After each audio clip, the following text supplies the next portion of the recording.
नमस्कार दोस्तों, Booker prize 2025 के विनर का नाम अनाउंस कर दिया गया है और बुकर प्राइज हर साल मिलता है साहित्य के लिए। और इस बार ये मिला है ब्रिटिश हंगरियन एक निवासी हैं जिनका नाम है डेविड ज़ाले। उनको मिला है अपनी बुक फ्लैश के लिए ये साहित्य पुरस्कार मिला है। ये साहित्य पुरस्कार 50,000 यूरो का होता है और इसका क्राइटेरिया क्या है? इसकी शुरुआत 1969 में हुई थी और ये पहले ब्रिटिश के निवासी को मिलता था और उसके बाद या फिर जो राष्ट्रमंडल देश है उनके निवासियों को मिलता था।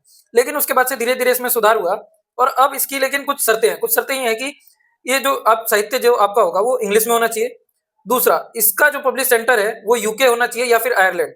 वहाँ के किसी पब्लिशर्स के थ्रू आप ये अपना साहित्य करवा सकते हैं पब्लिश।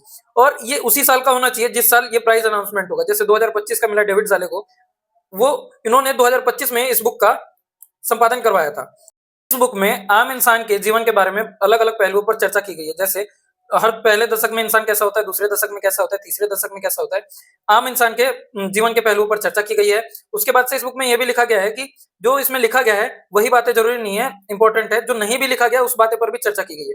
अब कैसे किया गया है और क्या लिखने का तरीका है, आप पढ़िए तो जानिएगा। लेकिन ये बुक वाक़ई में बहुत बेहतरीन है जिसे इस बार अवार्ड मिला है। ऐसी खबरों के लिए हमारे साथ जुड़े रहिए, शेयर कीजिए, सब्सक्राइब कीजिए, लाइक कीजिए, फॉलो कीजिए। Thank you.